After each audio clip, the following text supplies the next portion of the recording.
All right, everyone. So today we're going to be using Mandy here to demonstrate how to properly find L4 in a standing position. Now, as you can see, I've just found the gap and voila, there we are. That's the location of L4, and you'll notice it's way higher than most people think it is. I've actually had educated doctors, people with years of experience, tell me they thought I was on T12. I mean, seriously, T12. And these are smart people too, but that's how off this teaching has been for so many years. Back in the day, I used to do this from a seated position on the table. I'd find the most prominent area and, well, that might have been L4, or maybe not. It worked for a while, but I eventually realized that the reference point was all wrong. Now, a lot of other techniques out there also claim to find L4 in a standing position, but it turns out they're all wrong too. And that's exactly why I'm making this video, because every single class I teach, this ends up being a big, messy argument. We've had doctors in the field for decades who still haven't learned how to find L4 properly from a standing position. And even when they finally learn the right spot, guess what? They're still too low. Why? Because they're still not seeing the anatomy correctly. So I made this video to clear it up once and for all. That way we don't have to keep revisiting the same debate every time. Now, take a look at this model here. You can clearly see that L4 sits way higher than most people realize. Even after retraining, most practitioners are still aiming too low. And there's a very specific reason why that happens, which I'm going to explain next. If you found this video, it's probably because you're considering coming to a live seminar, and good. I gave this out as a prerequisite so we don't waste valuable class time on the basics. The diagnostic is something you just need to get out of the way early so that when you show up, we can focus on doing something that actually matters, like fixing the body. Those are the skills you're going to develop at the live seminar. And if you're only watching this online, well, you're missing out. You can't feel what I'm describing through a screen. You need to be there in person to physically experience these landmarks and mechanics for yourself. So yes, go ahead and get yourself booked into a live seminar as soon as you can. Now, mastering this diagnostic step is important, but it's just the foundation.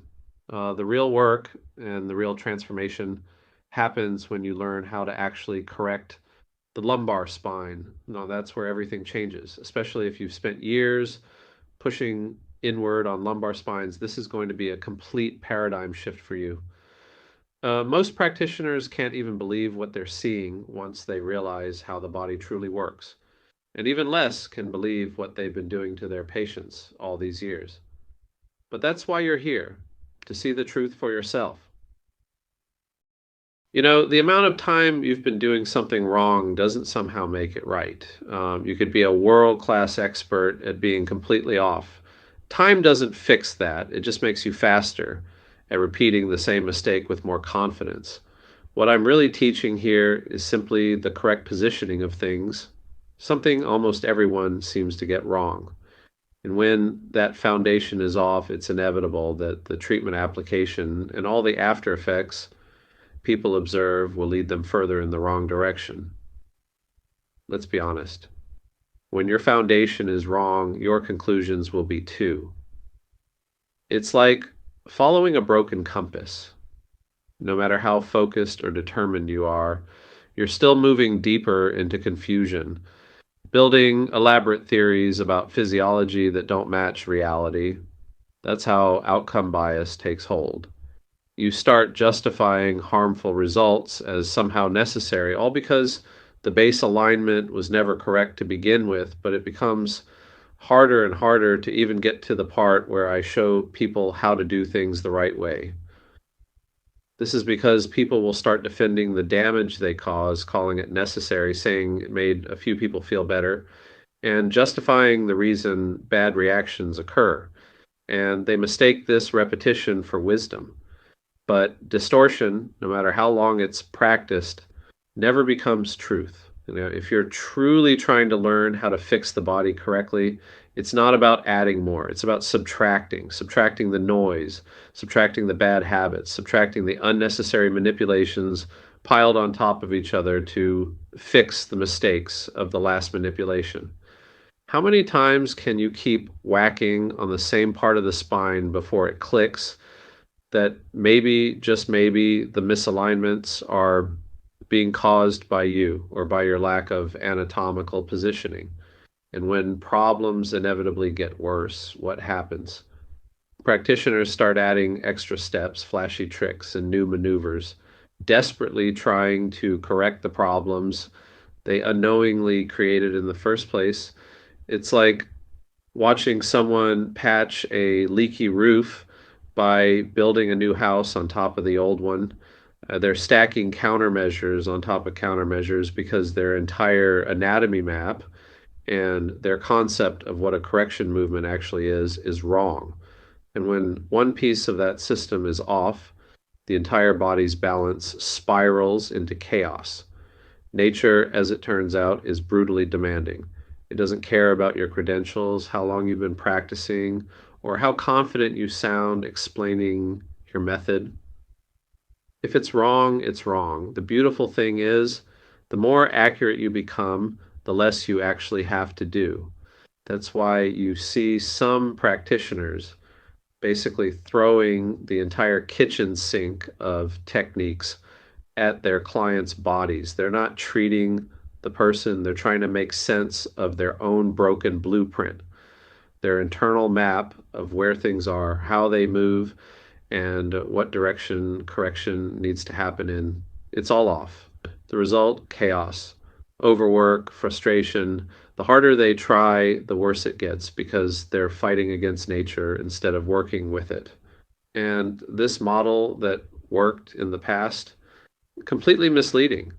You can be a hero one day and a villain the next, doing the exact same thing. And that's not medicine, that's roulette.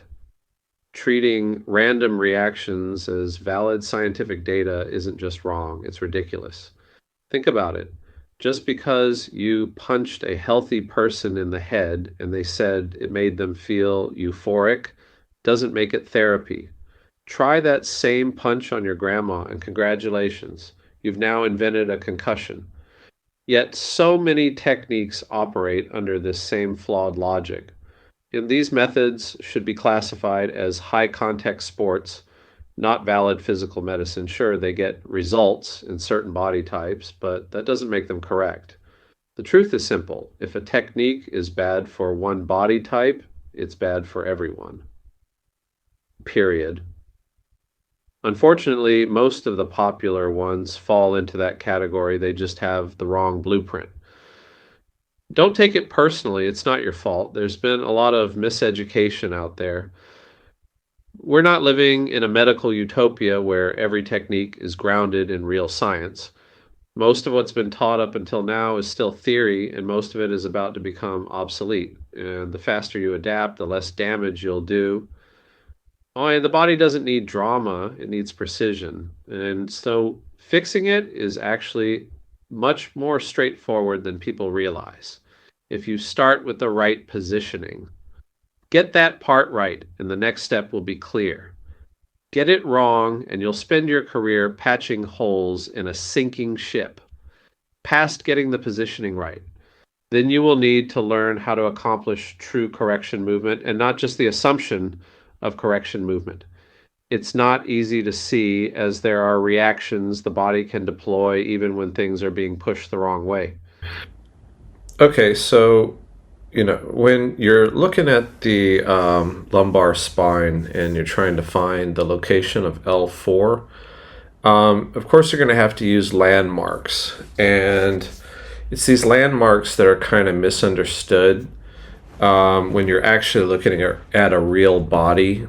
When you look at an X-ray, it's also not going to be as apparent as it would be in real life as far as where things are, because there are some optical illusions when you take X-rays. The angles are kind of bent, spatially speaking. There's a difference, and so that can create some inaccuracies. But for the most part, if you're looking at an x-ray and you look at the top of the iliac crest, and the top is kind of not a good explanation because the top is actually it's in a curve pattern. So here's what I mean. I draw a red line right around the iliac crest there. And when you're on the outside of that iliac crest, trying to palpate and find your landmarks, you run into the iliac crest. And that's the thing that's closest to the lateral portion of their body. Right around the bottom of the abdomen or close to the bottom of the abdomen. But because the iliac crest is curved, that's what usually throws people off. It should be obvious, but for some reason it's not. And so they I don't know, they start drawing lines from that curved angle of the iliac crest where you see it's more prominent there. And then they touch it there with their finger and they go, oh, I found the iliac crest, and then they draw a line. And depending on how straight they can draw a line, usually they're kind of going in a downward motion, I should say, for some reason, because there's an assumption that, L4 and the lumbars and all that are much lower. And that assumption has been throwing people off for decades, especially when it comes to these standing landmarks. It's not something that chiropractic school taught people, or at least from what I remember. So you'd probably learn this from other gurus or, people who think they know where things are. And I think that's where the confusion came from, because somebody was pretending to be an expert in these things, and then for years they're telling you to do it the wrong way. But even if you draw a straight line from that iliac crest there, you'll probably end up below L5, actually. So that's been the big problem. And it doesn't matter how you change it, that's what's happening, okay? Another thing is I have people argue with me and they say, well, the top of the iliac crest is also not going to end up on the L4 spinous, which you can see that red line there is being drawn directly from the top of the iliac crest all the way to where it meets the lumbar spine, and that line doesn't put the location on the L4 spinous, which is true. It puts it, basically at the disc of L4 and L5. And, that was a correct thing to point out, but they're not considering how we're palpating and drawing our line to get to the L4 spinous. So although anatomically that statement is correct, when you're physically palpating and going from, say, look at that blue mark at L4.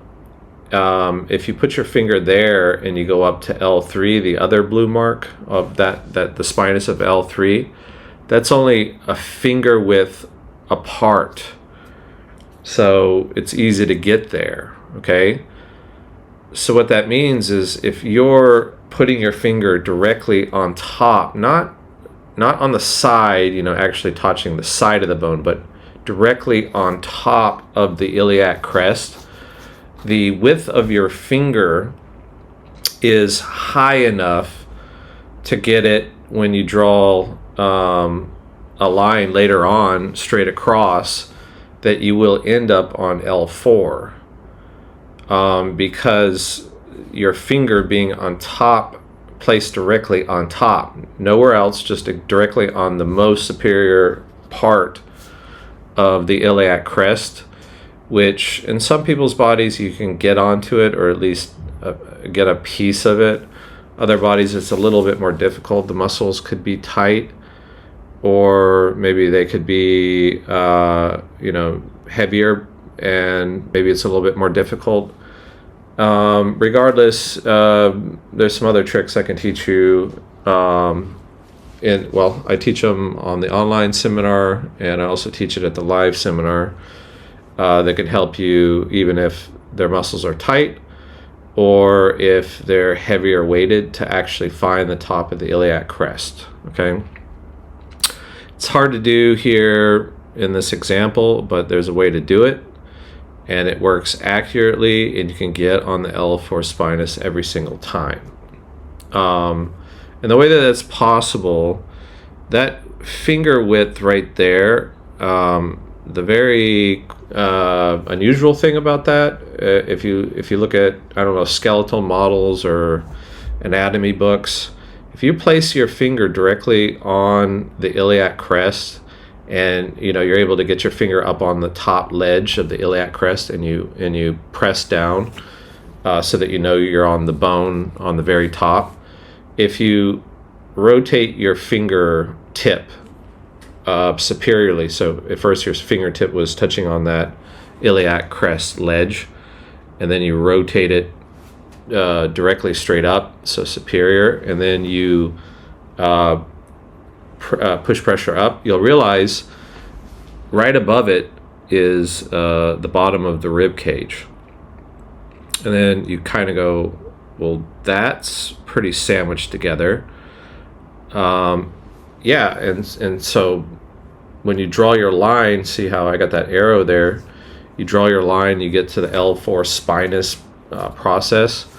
You're going to go in a straight line right over. And that's what throws everybody off. Most people don't realize how close the bottom of the rib cage is to the top of the iliac crest. And I told you it's because of there's some optical illusions there, with how the x-rays image where the bones are, because the rib cage is round, and there's bones that are in the front as well as in the back. And it just turns out that the rib cage is much closer to the iliac crest than most people imagine. And that also is true of the sacrum. The sacrum is much longer than most people realize, but I don't have to explain that too much. Look at how long the iliac crest is. It's quite long. If you measure it from the bottom to the top, I don't have a good example here, but it's probably going to be as long, if not longer, than the lumbar spine itself. So the sacrum has to connect and to match up with the iliac crest. So those bones are a lot bigger than most people think. And the sacrum also has a spinous. So on palpation, people very often mistake the spinous of the sacrum for the lumbar spine. And once they get off the sacrum spinous, they think that that's somehow the spinous of the sacrum. They're just imagining, or nobody really taught them, or it's never clear, and these details they're important, but nobody really kind of goes to the effort. And I'm sure that there's doctors out there that have figured this out. I'm sure surgeons know quite well how all that works. Because they have to cut into the body, so they're going to make sure that they're accurate. And I think that's a big problem in our profession. There's no accuracy, and there's no, in physical medicine, there's no accuracy, there's no palpation correctness. It's kind of a bunch of mixed thoughts on how things are done, or where they should be, or where they are, and all that. And the reason for that is because physical medicine is not as invasive as surgical procedures, where you could kill someone if you get it wrong. If you put your hand in the wrong place, with body manipulations, bizarrely enough, it might have been a good thing because they're doing the adjustments incorrectly, and it probably might make the person feel better. So that's been the weird thing, and that's what reassured people that they're wrong about something that's completely not wrong. Or I should say, they were completely wrong about something that they assumed that they were right about. And it's never going to be their fault. It's just old habits don't die easy. And if you've been taught incorrectly, it's just something that you've been believing for a long time that just unfortunately is not true. And what you want to do is get over to this website, the Biohydraulics, and there's an option there just to take the diagnostic course if you want to, or you can go on to study the Biohydraulic University that's there. And you can actually learn how to make corrections in the anatomy on top of learning exactly where they are.